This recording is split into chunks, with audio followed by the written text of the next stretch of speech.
और इस बीच हमारे साथ रक्षा विशेषज्ञ group captain retired UK Devnath ji जुड़ चुके हैं। तो यूके देवनाथ जी, आपका बहुत बहुत स्वागत है नेटवर्क 10 पर। देखिए, लेबनान पर ये इजराइल ने बड़ा हमला किया है। इस हमले को किस तरह से देख रहे हैं? देखिए, बहुत सी जानें चली गई हैं, जिसमें महिलाएं और बच्चे भी शामिल हैं। तो इस बड़ी कार्रवाई को किस तरह से देखते हैं? जी हाँ मनीषा जी, ये जो बड़ी कार्रवाई इजरायल ने हिजबुल्लाह के ऊपर लेबनान में घुस के की है, जी। इसका बहुत बड़ा कारण ये है कि इजरायल के प्रधानमंत्री नेतन्याहू को लगता है कि गजा में अब उन्होंने करीबन करीबन हमास को खत्म कर दिया है। इसीलिए अब वो अपनी जो फौज है, खास तौर से जो जमीनी फौज है, उनके पास 98 इन्फेंट्री ब्रिगेड, जो उनकी स्ट्राइक फॉर्मेशन है, उसको उत्तर की तरफ कूच कर दिया है। इसी तरह से इजराइल की एयरफोर्स के जो F-16 और F-35 विमान हैं, वो लगातार हिजबुल्लाह के ठिकानों पर लेबनान के दक्षिण भाग में बेका वैली की तरफ हमला कर रहे हैं। इजराइल की आईडीएफ ये दावा कर रही है कि हिजबुल्लाह ने वहां पर हजारों की तादाद में रॉकेट्स और मिसाइल्स जमा कर लिए हैं, क्रूज मिसाइल्स भी जमा कर लिए हैं, जिससे आने वाले दिनों में वो इजराइल के ऊपर, उत्तरी इजराइल के ऊपर हमला करने वाले थे।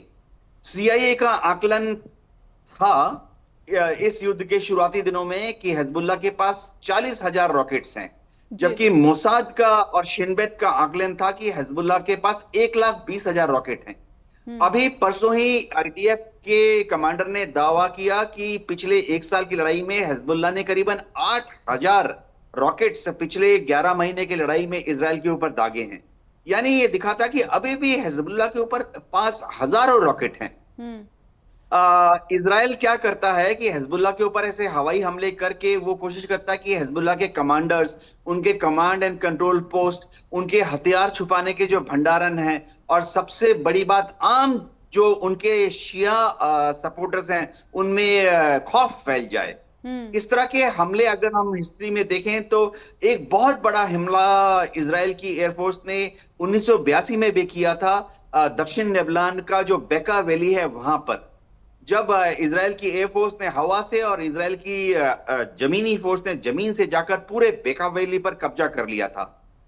ऐसे हमले इजराइल अक्सर करता रहता है। अभी 2006 की ही बात है, 2006 में भी आईडीएफ ने और इजराइल की एयरफोर्स ने लेबनान में घुसकर पूरा दक्षिण लेबनान कब्जा कर लिया था। वो तो बैरूत तक पहुंच गए थे। वैसे मैं दर्शकों को बता दूं कि लेबनान की सरकार जो है वो बहुत ही कमजोर सरकार है। उनके पास कोई आर्मी नहीं है, एयरफोर्स नहीं है, कोई नेवी भी नहीं है। उनके पास 50-60 हजार आर्मी के नाम पर कुछ फौज है, लेकिन उनके पास कोई खास इक्विपमेंट है नहीं। तो लेबनान की सरकार कभी भी इजराइल के ऊपर हमला करने की नहीं सोचती है।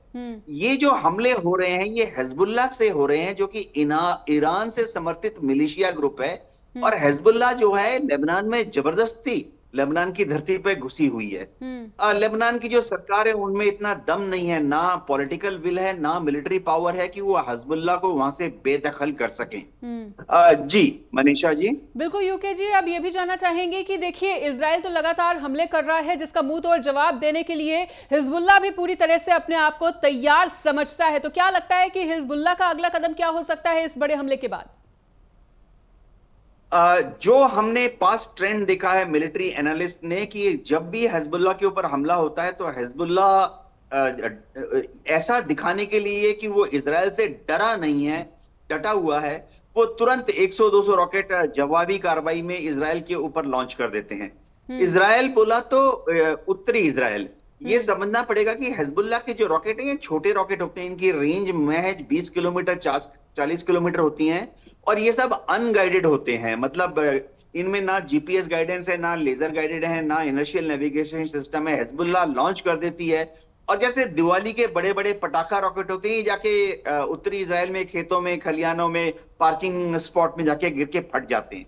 इनमें जो वॉरहेड लगा होता है वो भी बहुत छोटे होते हैं, महज 1 किलो 2 किलो के वॉरहेड लगे होते हैं।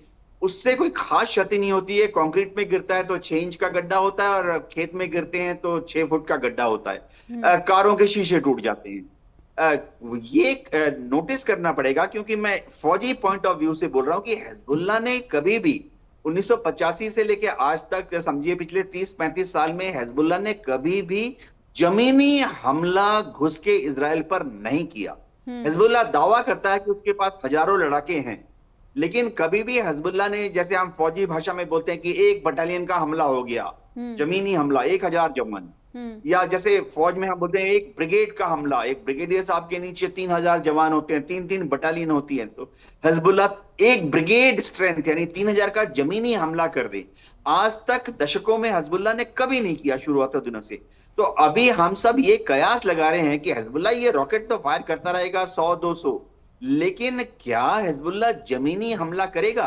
क्योंकि मनीषा जी ये समझना पड़ेगा कि जब तक हिजबुल्लाह जमीनी हमला नहीं करता, 1000, 3000, 10,000 हिजबुल्लाह के लड़ाके आतंकवादी उत्तरी इजराइल में जमीन से बंदूक, हथगोले, मशीन गन लेके नहीं घुसते, तब तक इजराइल को कोई खास फर्क नहीं पड़ता।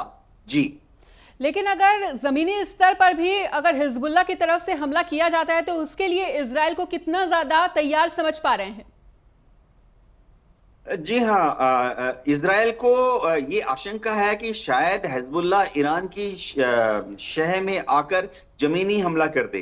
तो इसीलिए ईरान ने हमेशा उत्तरी इजराइल में लिटानी नदी तक और गोलन हाइट्स तक अपनी फौजों को डिप्लॉय किया हुआ है। पूरा एक ब्रिगेड स्ट्रेंथ इससे पहले था, यानी 3000 जवान, और अब ये जो 98 ब्रिगेड जो कि गाजा से उत्तर की तरफ कूच कर रही है, इसमें भी माना जा रहा है कि 3000 जवान होंगे, साथ में टैंक के 3 रेजिमेंट जा रहे हैं और बख्तरबंद गाड़ियां भी काफी तादाद में जा रही हैं।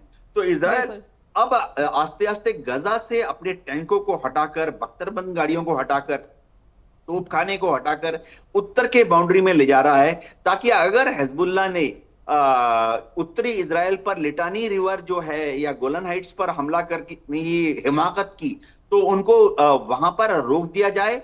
और शायद अंदेशा ये भी आ रहा है आईडीएफ की तरफ से कि अगले कुछ दिनों में, अगले 3-4-5 दिनों में शायद आईडीएफ जमीनी हमला करके दक्षिण लेबनान में घुस जाए और बेका वैली ऑक्युपाई कर ले और बेरूत की तरफ भी कूच कर दे, ताकि वो जमीनी हमले में आईडीएफ जो इजराइल डिफेंस फोर्सेस वो जमीनी हमला करके हिजबुल्लाह के जो ठिकाने हैं उनको कैप्चर करके उनको नष्ट करना चाहती है। जी बिल्कुल देवनाथ सर, तो देखिए भले ही ये जो मामला हो वो भले ही 2 देशों के बीच सिमटा हो, लेकिन इसका अंतर्राष्ट्रीय स्तर पर किस तरह का प्रभाव देखते हैं, किस तरह का नकारात्मक असर देखते हैं? जी हाँ, अंतर्राष्ट्रीय स्तर पर सबसे बड़ी चीज तो यह है कि अमेरिका बहुत परेशान है। अमेरिका में अभी अगले नवंबर के महीने में राष्ट्रपति इलेक्शन है। चाहे रिपब्लिकन्स हो या डेमोक्रेट्स हैं, दोनों ही बढ़ चढ़ के दिखाना चाहते हैं कि वही ज्यूज लोगों के हितैषी हैं, वही हैं जो कि इजराइल को बचा के रखना चाहते हैं। क्योंकि अमेरिका में ज्यूइश लॉबी बहुत स्ट्रांग है, बहुत फंडिंग करते हैं डेमोक्रेट्स की भी और रिपब्लिकन्स की। तो अभी अमेरिका जो है ऐसे देखने के लिए तो बोलता रहता है कि नेतन्याहू जो है शांत हो जाएं, नेतन्याहू जो हैं वो लेबनान पर हमला ना करें, लेकिन अमेरिका की एक मजबूरी है कि वो इजराइल को हमेशा सपोर्ट करने के लिए बाध्य है, क्योंकि इजराइल जो है पश्चिम एशिया में जितने ऑयल प्रोड्यूसिंग देश हैं, गल्फ कंट्रीज हैं, इजराइल वहां पर अमेरिका की सेकंड ताकत बना हुआ है। जी। हाँ, भारत कोशिश कर रहा है। प्रधानमंत्री मोदी जी ने अपने व्यक्तिगत लेवल पर उन्होंने अभी अमेरिका गए थे, उन्होंने यूएनजीए की असेंबली में भी फिर से दोहराया कि उभय पक्ष बातचीत से इस मसले को रिजॉल्व करें। मोदी जी का पर्सनल रिलेशनशिप प्रधानमंत्री नेतन्याहू जो इजराइल के हैं उनके साथ बहुत ही अच्छा है, डायनामिक है। उन्होंने नेतन्याहू जी से भी बात की है और कहा है कि शायद आस्ते आस्ते, क्योंकि अब तो हमास खत्म हो गया, गाजा की प्रॉब्लम प्रैक्टिकली अब इजराइल ने फौजी तौर पर सॉल्व कर ली है। तो मोदी जी ने भी नेतन्याहू से बात की और कहा कि शायद अब इजराइल आस्ते आस्ते इस युद्ध को ठंडा कर सकता है, धीमा कर सकता है और बातचीत के जरिए ये सुनिश्चित कर सकता है कि भविष्य में इजराइल की सरजमीन पे कोई भी मिलिट्री हमला हिजबुल्लाह से, हमास से या हुती से ना हो। जी ठीक है सर, तो हमारे साथ जुड़ने के लिए और इस तमाम बातचीत के लिए आपका बहुत बहुत शुक्रिया। तो यूके देवनाथ जी हमारे साथ जुड़े हुए थे, जिन्होंने इस मामले पर अपनी प्रतिक्रिया दी। और फिलहाल यहाँ पर रुकेंगे एक छोटे से ब्रेक के लिए।